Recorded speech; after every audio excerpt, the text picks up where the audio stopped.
That's a lot of seasons in the grand scheme of things. But in one particular season, one particular person had an impact on my life. Her name was Sadie Robertson.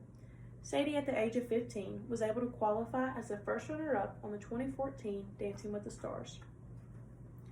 Many kids, teenagers, and even adults grow up having someone they admire or a role model they look up to on an everyday basis. Sometimes it's an actor on their favorite TV show or movie. Sometimes it's an athlete that has an all-time record on their favorite team. Sometimes it's a mom or dad or even an older sibling who shares the same values as one. But for me, it was Sadie Robertson. Over the course of several years, Sadie has become a nationwide speaker and an author through many different avenues.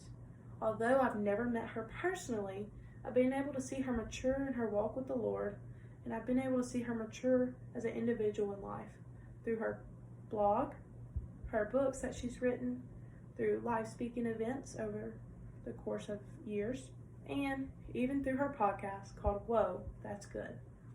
In one particular podcast, she talked about something that really related to me in my life at the time, and that's why she's so beneficial to me. She had said that she prayed a prayer where it tied in the school grading scale to her relationship with God. It's an odd comparison at first, but she goes on to explain why this was so beneficial in her life. She prayed to God being intentional about it and asked God, was she failing in her walk, getting to know Him, or was she a C average or even an A in excellence? I took this and I used it for my own life, and I prayed this prayer over me, and I got results, and I was able to be benefited from this. I know I wasn't the only person who was benefited from her words. Over everything she's written, over every event in the thousands of years that I've heard her, I know that she was beneficial to someone's life. But where does she come from? Does she come from a high-end estate, or does she come from a small little town? Well, actually, she comes from Monroe, Louisiana, and she was born in 1997. She's the daughter of Corey and Willie Robertson. She has 5 siblings. Some are biological, and some are adopted. They have their own business called Duck Dynasty. You might have heard about it. It's on A&E.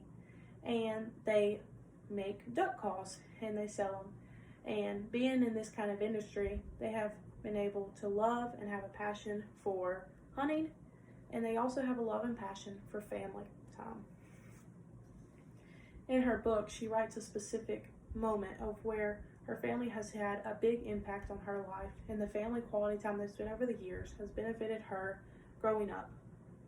She came from a small little school called Ouachita Christian High School. She decided not to go to college, but decided to pursue a career in other ways. In 2014, she wrote her first book called Live Original. She talks about her life. She talks about her growing up in the atmosphere she grew up in. She talks about her walk with the Lord, and she talks about her learning stuff over the years. Her first paragraph stood out very much to me. In the first paragraph, she writes about the world.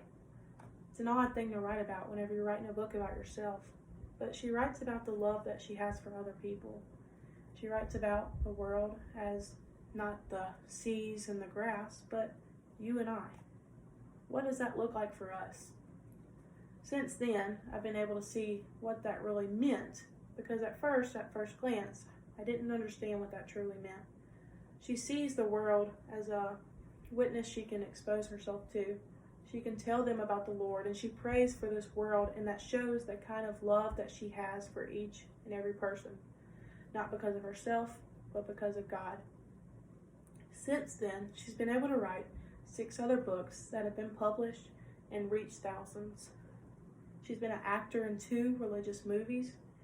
She's a blogger, and she has her own podcast that I talked about earlier. She's inspiring, and she really wants to help those in need.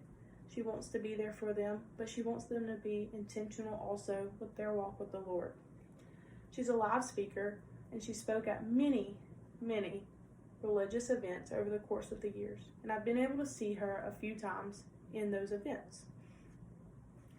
Sadie didn't become famous because she came from a wealthy estate family. She didn't become famous from one accomplishment. She became famous through many different avenues and outlets that she pursued in. She didn't go to college. She didn't try to be some popular girl. She was a girl who came from an old small town, and they just wanted to hunt and have family time together.